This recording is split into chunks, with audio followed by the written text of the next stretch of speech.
Um, okay, one of the big questions that ultimately um, emerges when we have these philosophical debates is a huge question that keeps kind of popping up and has to be dealt with, to really understand what it means to be a person is the question of what exactly is a human being. What exactly makes us so? And we've talked about this before. Um, what makes us so different than all the other creatures on the planet? Um, so the question is, what is the human person?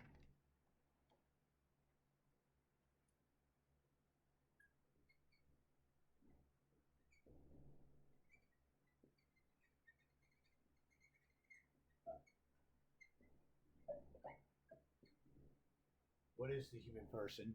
And how you answer that question is going to kind of base is going to form your whole kind of ultimately your perception of the meaning of life and what you see as valuable.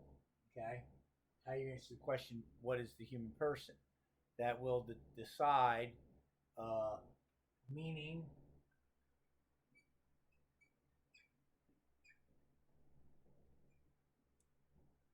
and value.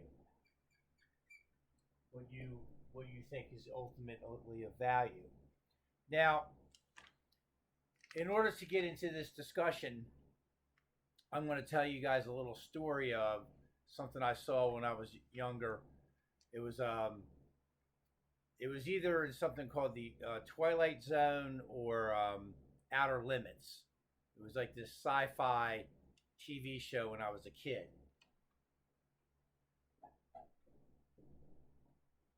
Sci-fi TV show when I was a kid. I saw this show. All right, so this is what happens in the episode. They were just like these like little half an hour episodes that came on. I think it was I think it was Twilight Zone that it was on. I don't know. I think these things are still on cable. So anyway, this is what happens in the episode. There's this high school girl, and we'll just call her Sally. Okay.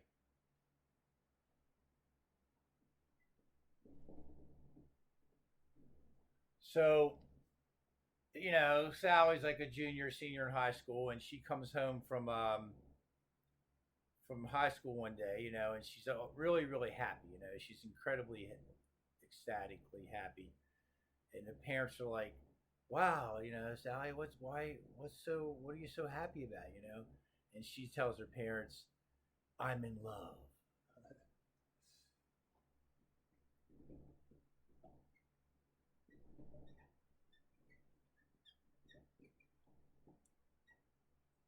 Okay, she's entered the world of passion. See, she's experiencing passion of the universe. She's in love.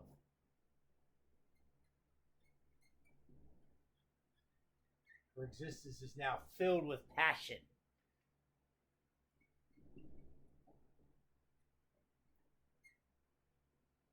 Okay, now here's the thing: the parents they freak out, like they lose their mind. They're like, "Oh my god, what are we gonna do? Oh my god, oh my god, what are we gonna do?" And it's weird because you're like, "Wow, what's wrong with them? Why are they so crazy about it?" So, commercial break. Uh, then the show comes back. So the parents get all upset for you don't really understand.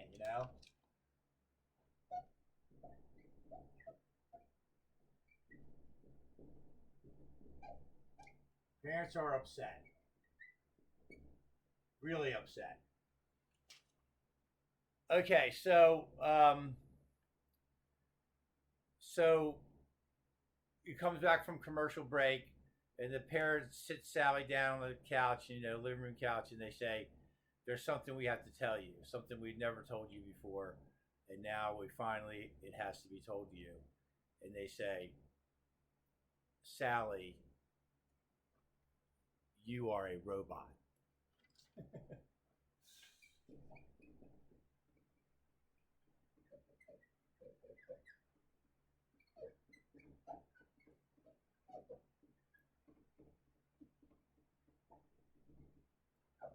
You are a robot. Okay, so a robot, a machine. So Sally, of course, she's like, this is ridiculous. I'm not a robot.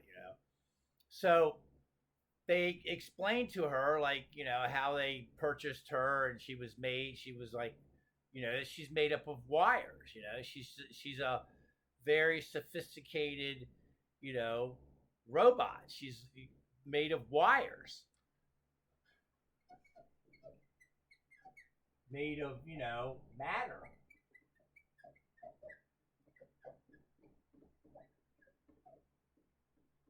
Okay, she never knew this. She always thought she was a person, a real person. She never knew she was a robot. So so anyway, commercial break, So TV comes back, and Sally has now locked herself in her bedroom, okay? And she's freaking out. She's losing her mind, Oh my, yeah, I'm all right. And she doesn't know what to do, right? And the parents are freaking out and everything. So the father starts knocking on the door, Sally, open up, Sally, open up. And she won't open up. And so he bursts the door down, he busts the door down. And there's Sally's body, like laying on this bed. And she has like ripped her own head off. She like ripped her head off, right? And there's all these wires coming out of her neck, like sparking and everything. So Sally has like, killed herself.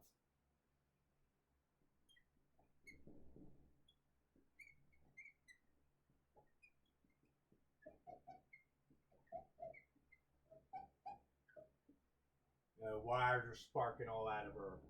She's a machine. She was a robot, right? All right. So the question is, why does Sally kill herself? See, that's the question.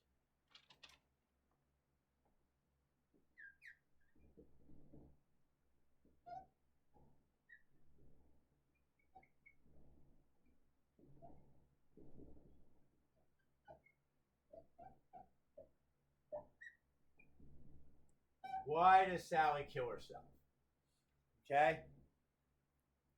And it's too bad we're not in class, because if we were, we could I could start asking questions, see what you guys had to say. But okay, so what does she realize? Okay, so she's had this wonderful experience of passion, falling in love. What does she realize about her experience of everything, right? Like, she's had this experience of falling in love, passion. So what does she realize about all of her experiences, okay? Bad ones, good ones, everything. What does she realize?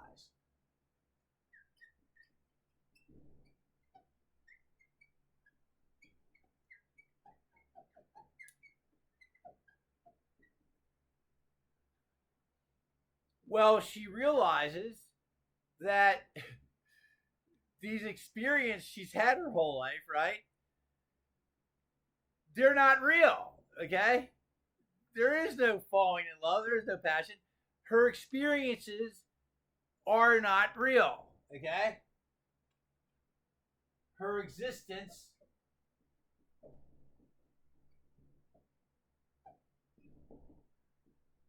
is not real. All right? Okay. Now the question is, well, why? Why is it not real?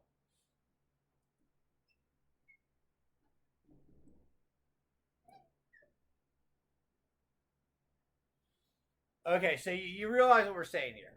She goes in her room. She says, I'm just a robot. I'm a program. See? I'm nothing but a program.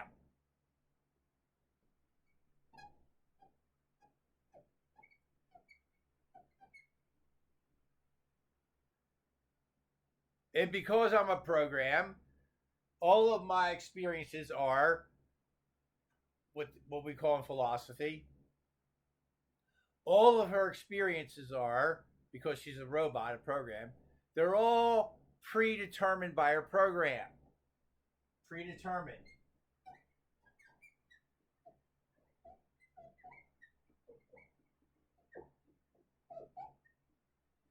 They're all predetermined.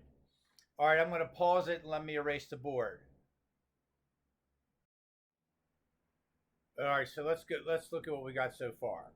All right, Sally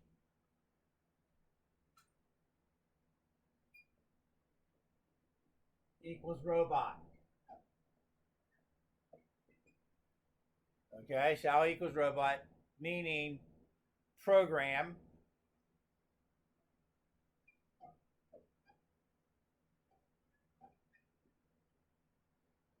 Meaning all of her acts are predetermined. Okay?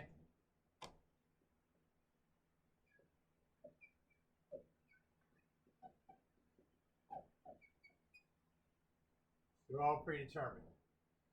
Now, some people would say, well, Mr. Moeller, your story is doesn't make any sense because, she has this experience of falling in love and she makes a decision to kill herself, and, all this stuff, like that doesn't sound like a program.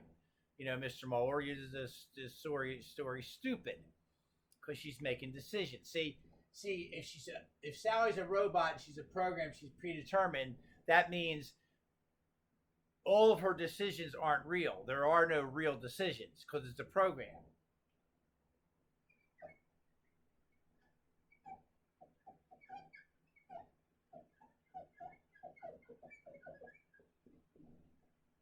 There's no real decisions. All right. So this is what we're going to say, and I've talked about this a little bit in some classes. What we're going to say is Sally is a robot. Okay, she's a machine. That's what she is. She's made of these wires and everything. Right. And because she's simply a robot, she is in fact programmed and predetermined. She's not making any decisions. However, she's so sophisticated of a robot that her programming actually gives her the fake experience of making a decision. Okay? So it's a program that's very sophisticated.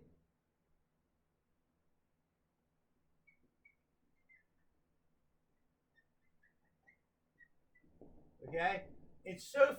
Her programming is so sophisticated that it actually can create the illusion of free will. All right?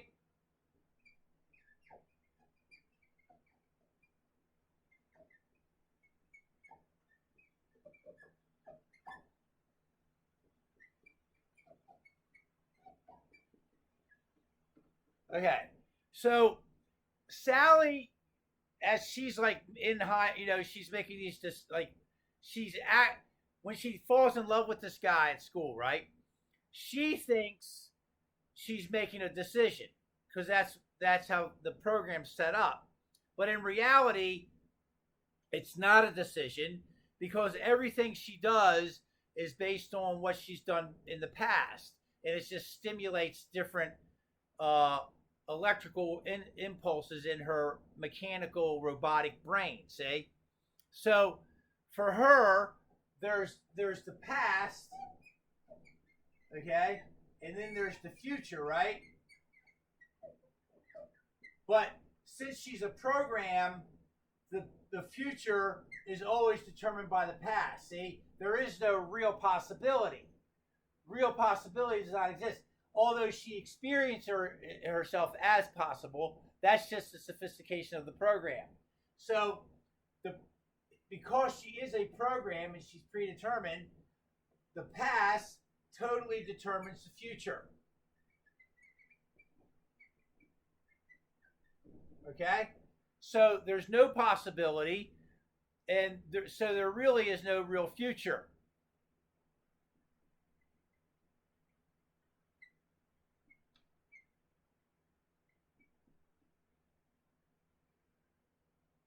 No possibility.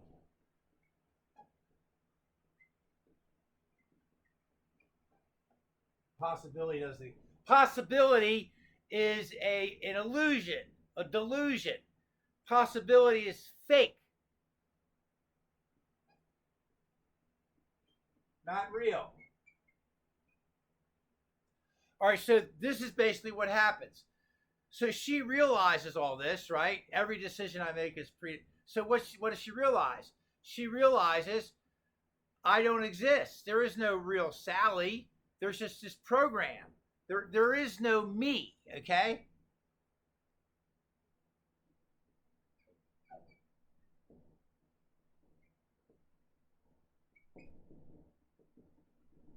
There is no me. There's just the program. It's just the illusion of me.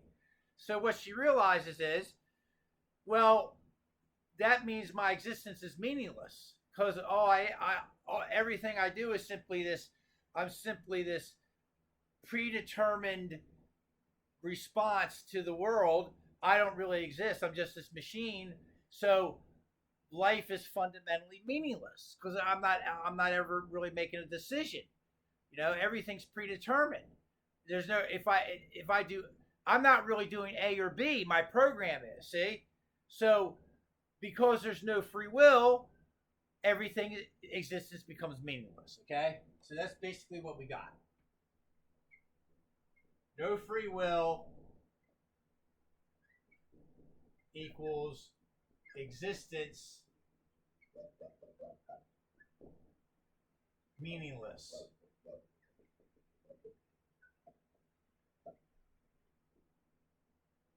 And so she says, well, so she kills herself.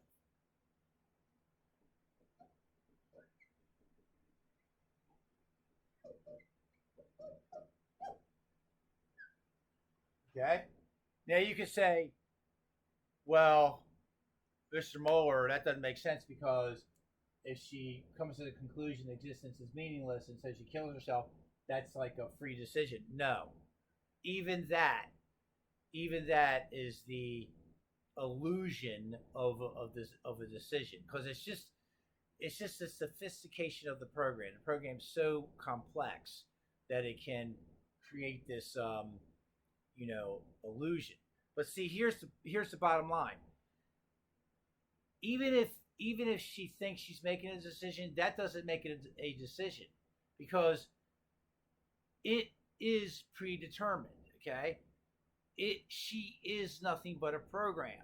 See, the bottom line is this: either she's a program or she's not. Okay, so what that means is either she's programmed or there's free will. See, those are your two possibilities. There are no two other possibilities. Either she's a program and predetermined, or there's free will. Okay, and free will means nothing's predetermined. Okay, you can't be reduced to a program. See, and there's nothing in between. You and I are either somehow totally predetermined by our. See, what we're going to talk about is, are we just like Sally? See, are we nothing but a biochemical process? So for us, the biochemical for us would be equal to her wires. See, totally predetermined. Or do we have free will? See, that's the question. Does the human person really have free will? Or are we simply a biochemical response to the world that's ultimately a program that's ultimately predetermined? That's the question. All right.